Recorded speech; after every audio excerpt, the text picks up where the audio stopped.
Anda kembali di Sapa Indonesia pagi, saudara. Mobil laboratorium PCR bantuan dari BNPB sudah beroperasi di sejumlah titik di kota Surabaya, salah satunya di Kecamatan Gubeng di Surabaya. Total terdapat 50 warga yang mengikuti tes ini. Tes swab ini diikuti oleh 50 warga yang sebelumnya memiliki hasil tes reaktif terhadap COVID-19. Sejak Sabtu kemarin, 2 mobil lab PCR ini sudah beroperasi di kota Surabaya. Meski begitu, karena keterbatasan petugas, mobil lab PCR harus beroperasi secara bergiliran. Di sini, di halaman parkir Makam Ngagel Selatan ini, cuman 50. 50 itu pun terbagi 2 wilayah. Kecamatan Gubeng 25, Kecamatan Wonokromo 25. Jadi 50 itu dari 2 kecamatan ya Pak? 2 ya? kecamatan, 2 puskesmas. Dari jam berapa? Mulai tadi memang sudah disiapkan jam 11. Tetapi sampai menunggu mobil kombatnya ini datang jam 12.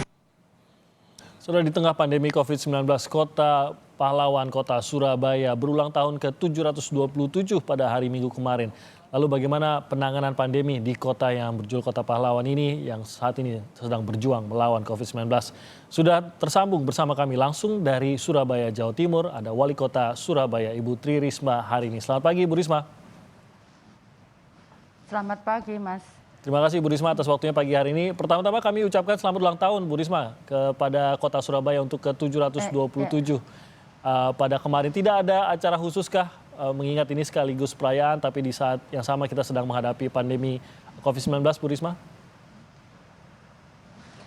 Tidak ada yang khusus untuk perayaan kali ini pada tahun ini karena kita semua juga harus menjaga disiplin kita, protokol kita untuk kesehatan.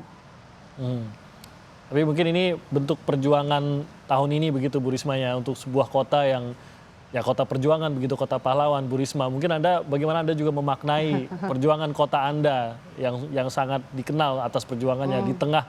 Mungkin inilah perang yang kita hadapi saat ini Bu Risma. Betul. Jadi terus terang saya juga sampaikan hal ini kepada warga Surabaya bahwa saat ini kita sedang berperang dan kita sudah membuktikan beberapa tahun yang lalu, tahun 1945 bahwa kita bisa memenangkan pertempuran itu meskipun kita punya keterbatasan peralatan dan sebagainya, tapi berkat semangat dan daya juang akhirnya kita bisa memenangkan pertempuran saat itu. Dan Surabaya, Jawa Timur khususnya Surabaya, ini menjadi medan pertempuran salah satu yang terbesar di Indonesia dalam melawan COVID-19. Bu Risma, kita ketahui saat ini banyak sekali yang berkomentar mengenai kota Surabaya. Mungkin beberapa membuat Anda agak resah begitu. Ada yang sampai mengatakan Surabaya ini bisa menjadi epicentrum seperti kota-kota besar lainnya di dunia. Tapi mungkin dari Anda sendiri Bu Risma bisa menceritakan sebagaimana sebenarnya yang sedang dihadapi oleh Surabaya. Apakah separah yang saat ini kita dengar dari banyak orang atau menurut Anda saat ini masih terkendali? Kalau saya melihat data sebetulnya masih terkendali. Cuman karena ada target-target yang ingin kita capai supaya kita bisa kehidupan perekonomian kita normal, maka memang saya butuh treatment yang sangat cepat untuk menyelesaikan permasalahan ini. Jadi karena kami punya data siapa pasien itu dan kemudian bagaimana pola penyebarannya, kami sudah tahu. Jadi kenapa kemudian saya percaya dengan ketepatan dan kecepatan, maka kita bisa menyelesaikan masalah ini secepat mungkin. Karena kalau kita ngomong, kita akan menyelesaikan masalah itu. Kalau lama, itu nggak ada gunanya, karena kemudian perekonomian tidak bisa bergerak seperti itu. Kalau dari pantauan Anda sendiri, Bu Risma, saat ini kan kita melihat sangat membutuhkan keterlibatan masyarakat, kedisiplinan masyarakat dalam menyelesaikan penyebaran COVID-19 ini. Dari pantauan Anda sendiri, warga kota Surabaya secara khususnya, apakah sebenarnya masih bisa lebih mengetatkan diri lagi, menjaga diri lagi, lebih disiplin lagi dari yang Anda pantau saat ini? Bisa saya kira memang ada yang mungkin mereka tidak tahu bagaimana penyebarannya. Karena itu kita terus-menerus melakukan sosialisasi. Saya pun pagi tadi jam 5 sudah turun ke pasar-pasar untuk mensosialisasikan ini. Jadi karena itu memang terus-menerus harus kita lakukan. Karena kita tahu bahwa penduduk Surabaya jumlahnya cukup besar. Kemudian banyak pula urban pendatang yang datang ke Surabaya. Kemudian juga dengan berbagai macam tingkatan pendidikan. Tapi saya terus terang percaya dengan warga Surabaya. Strategi Anda bagaimana Bu Risma untuk lebih memastikan lagi peta penyebaran? Saya tahu bahwa rapid test juga saat ini sudah berjalan, terus berjalan. Seberapa Anda puas dengan jumlah yang di rapid test dan juga penyebaran dari rapid test ini? Sebetulnya kalau secara teori, seperti teori statistik itu kalau kita mengambil sampel minimal 30%. Tapi saya mencoba karena kita punya keterbatasan alat dan sarana prasarana, maka saya mencoba membuat mapping, misalkan di kawasan Surabaya Utara. Di kawasan Surabaya ini bagaimana penyebarannya? Saya membuat pemetaan di mana titik-titik lokasi penderita atau pasien. Nah, kemudian saya melihat kondisi kawasan perumahan itu seperti apa. Kemudian kita hasil tracing dari puskesmas. Jadi misalkan seorang A, misalkan inisial A, dia terkena penyakit, maka puskesmas melakukan tracing di manakah mereka pergi dan kemudian dengan siapa mereka bertemu. Kemudian setelah itu kita akan jadikan mereka semua adalah kelompok di OTG, ODP, PDP, dan ODR. Nah, dari situ kemudian kita bisa melihat selama kurang lebih 4 bulan, 3 bulan setengah ini, penambahan positif itu masih di dalam koridor pasien tadi, ODR, ODP, kemudian PDP, dan OTG.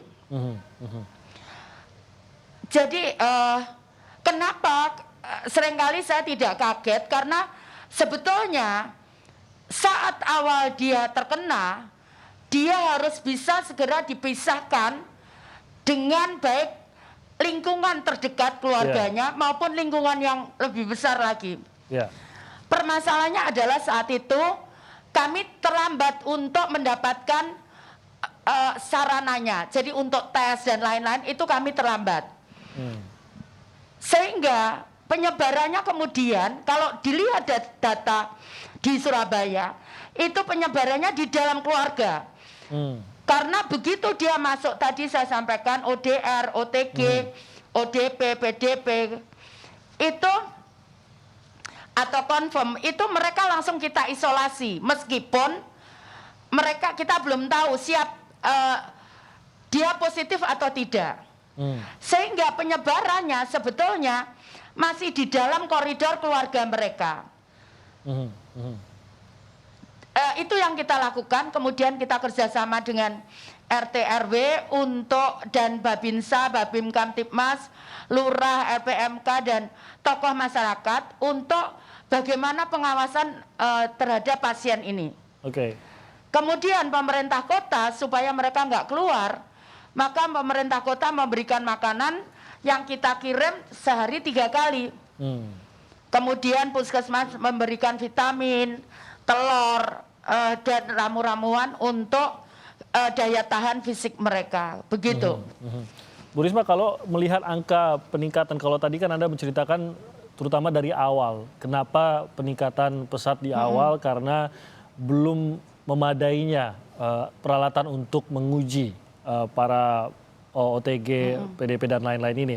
Peningkatan yang terjadi akhir-akhir ini itu sebenarnya setelah dideteksi apa sebenarnya penyebab utamanya kenapa Surabaya cukup besar peningkatannya, Bu Risma? Apakah terkait dengan mungkin perayaan-perayaan yang baru berlangsung sehingga masyarakat bertemu satu sama lain atau apa indikasinya, Bu Risma? Enggak. Jadi tadi saya sampaikan, begitu kami punya alat, maka pasien yang masuk tadi ODR, OTG, ODP, PDP, itu langsung kita tes semua. Dan positif ternyata begitu ya? Tadi kalau kita delay, kalau kita delay 1 minggu, maka dia bisa menular. Ya. Meskipun sudah dikarantina, menularnya ke keluarganya. Dulu mungkin hanya 1 di keluarga itu. Tapi kemudian karena dia satu rumah, tidak dipisahkan, tadi karena kita tidak punya alatnya, bahwa dia memang positif, dia kita isolasi karena masuk di kelompok tadi. Nah, begitu kita tes, maka kemudian yang kita isolasi itu menjadi confirm, menjadi positif. Okay. Nah, itulah yang tadi saya sampaikan kenapa kemudian menjadi besar. Dan kita juga lakukan rapid massal di daerah-daerah yang tadi saya sampaikan di awal, bagaimana saya memetakan itu. Jadi kalau rumahnya berdempet-dempetan, 1 orang kena, bahkan ada yang di kos-kosan, maka ada kemungkinan di sebelahnya juga kena. Maka kemudian kita lakukan semua dengan rapid test. Nah, sekarang kita sudah punya alatnya, kemudian kita pisah begitu dia reaktif. Setelah kita pisah, kita lakukan swab. Nah, kemudian kalau dia positif, jadi kami punya hotel, Mas, untuk menampung warga-warga yang kita tes rapid, dia reaktif. Kalau setelah kemudian di swab dia positif, kalau dia badannya sehat, maka kita punya asrama haji. Tapi kalau dia ada gejala sakit, maka kita tempatkan dia di rumah sakit. Dan alhamdulillah dari beberapa case yang dulu dia pandeminya tinggi dari rapid, itu sekarang kemarin terakhir kita lakukan swab, hasilnya sudah 0 di beberapa tempat. Artinya pemutusan mata rantai ini bisa kita lakukan. Tapi memang tidak bisa karena kita berkejaran waktu dengan penularan dan berkejaran waktu tadi saya sampaikan untuk bagaimana ekonomi Surabaya segera pulih, maka memang kita harus lakukan cepat gitu. Baik, Bu Risma, saya yakin kota Surabaya sebagai kota industri dan juga kota perdagangan begitu, banyak sekali yang sudah menginginkan agar bisa kembali ke aktivitas normal, kembali kepada pekerjaan dan perdagangan mereka begitu. Mungkin Anda bisa memberi gambaran, Bu Risma sebagai wali kota, akan berapa lama lagi kalau melihat kondisinya sekarang? Tentunya di saat yang sama mereka juga menginginkan tidak lagi ada ancaman corona di tempat-tempat mereka bekerja dan berdagang dan industri mereka.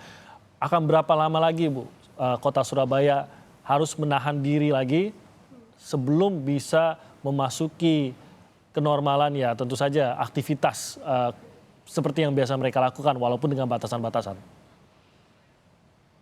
Ya, jadi begini, sepanjang yang pertama ini penanganannya cepat, saya yakin tidak lebih dari 1 bulan kita bisa menyelesaikan itu. Tapi memang kita harus cepat. Sekali lagi tadi saya sampaikan, peralatan kami harus memadai, kemudian sarana prasarana kami harus memadai. Nah, yang kedua adalah protokol. Kami memberikan protokol misalkan perpindahan penduduk, ada tamu yang datang, kemudian ada protokol di kawasan perdagangan, protokol di kawasan perindustrian, itu diikuti. Kita bersama-sama bisa menyelesaikan masalah itu secepatnya. Karena kenapa? Karena waktunya itu 14 hari dia. Jadi penyakit ini 14 hari, artinya kalau saya kerjakan sekarang semua tanggal 1, maka 14 hari akan bisa kita pantau bagaimana progres mereka. Nah, masalahnya itu Jadi butuh 14 hari. Itu kenapa tadi saya sampaikan, kenapa saya butuh cepat, karena supaya waktu 14 harinya tuh lebih pendek.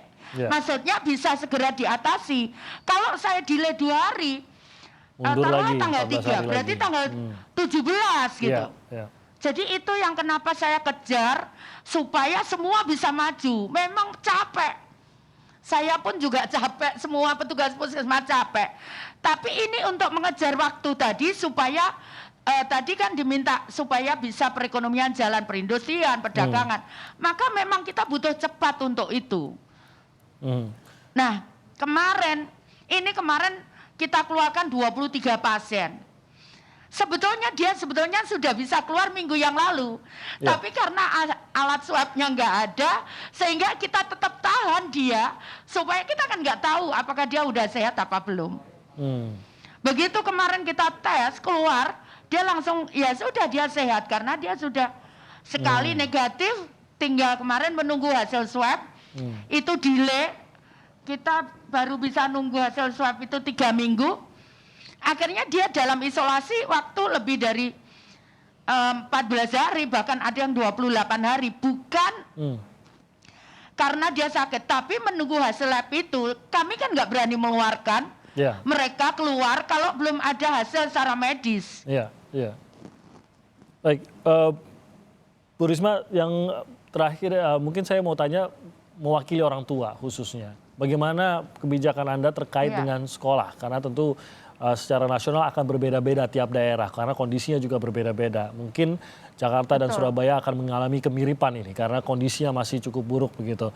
Nah, dari Surabaya sendiri kebijakan dari Anda, banyak orang tua menanti akan seperti apa ini? Anak saya mulai sekolah kapan? Aturannya bagaimana? Apa kebijakan Anda mengenai hal ini, Bu Risma? Iya. Masalahnya saya sudah pikirkan protokol untuk sekolah. Sekarang lagi disusun untuk mensosialisasikan dengan para kepala sekolah dan para guru. Karena ya seperti mungkin kita zaman dulu, saya waktu masih kecil, kalau masuk sekolah harus antri dan sebagainya.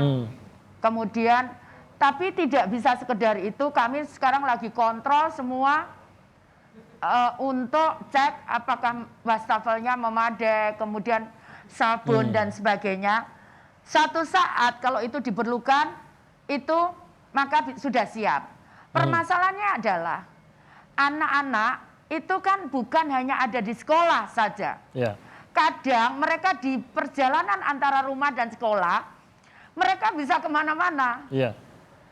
Nah, ini yang sedang saya pikirkan, bagaimana misalkan kita lagi mikir kekuatan, misalkan bagaimana mengangkut anak-anak ke sekolah. Supaya mereka tidak pergi kemana-mana, jadi dari rumah langsung ke sekolah, kemudian sekolah langsung ke rumah, begitu. Di Surabaya banyak taman kan, kita lihat kalau data dari beberapa kota di luar negeri, itu penularan bisa juga dari fasilitas-fasilitas umum itu. Meskipun taman-taman kami selalu kita semprot setiap hari. Iya.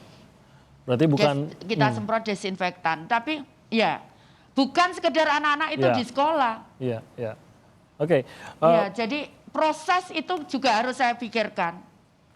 Baik, Bu Risma, ini tantangan yang sangat berat bisa dikatakan untuk tahun terakhir Anda sendiri untuk memimpin kota Surabaya. Mungkin Anda sendiri tidak akan pernah menebak tahun terakhir Anda di Surabaya akan seperti ini, menghadapi sebuah pandemi yang tidak pernah bisa disangka oleh siapapun akan terjadi. Dan ternyata Surabaya menjadi salah satu kota yang terkena cukup parah di sini. Mungkin ini akan juga mengubah apa yang menjadi target utama Anda di tahun terakhir Anda. Apa yang ingin Anda lihat dan mungkin menjadi target di tahun terakhir Anda di Surabaya, Bu Risma?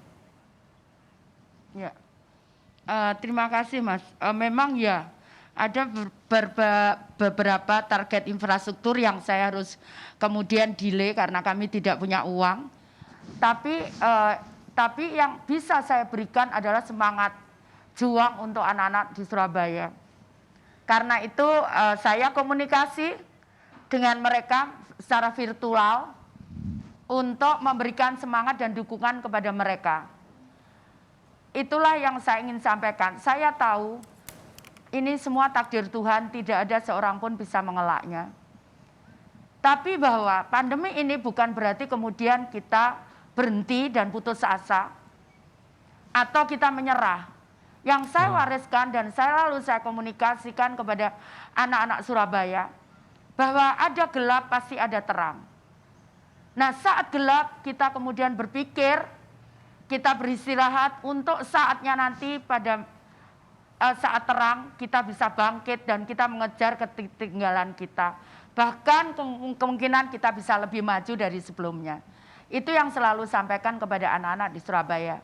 Terus terang saya semangati lebih banyak kepada anak-anak, karena terus terang semangat mereka harus dibakar terus supaya mereka daya juang mereka tidak mengendor, bahwa ini bukan istirahat, tapi ini saatnya kita berpikir dan berinovasi untuk saat nanti kita pulih kembali, maka kita akan lebih cepat untuk berlarinya. Baik Bu Risma, agar muncul lagi pahlawan-pahlawan di masa COVID-19 dari kota Surabaya. Sekali lagi selamat ulang tahun kota Surabaya, Ibu Risma Triharini. Terima kasih. Tri Risma hari ini, terima kasih atas waktunya dalam Sapa Indonesia Pagi kali ini. Bu Risma sehat terus dan semoga cepat pulih juga kota Surabaya dari COVID-19 ini. Amin, amin.